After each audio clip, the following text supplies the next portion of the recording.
Daddy Joe, patupunin ka ng Lord. Ano lang ni ano yan, ligay. Wag ka, tingnan mo, pag tayong dalawa na napipikay kita, lagi tayong magpipikay para ganyan, lagi ka Daddy Joe, huwag ka mahiya, you're so shy. You're so shy, magpapatakpan yung bibig mo, kakanta ka pa.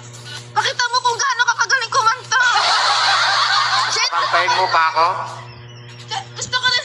Gusto ko rin yung... Ha? Ano? Gusto ko rin nung may lumapalupot na... Dati, Joe, pag may nag-drop sa'yo, dapat Putik na sinabi yan. mo, may pumapalupot sa ano.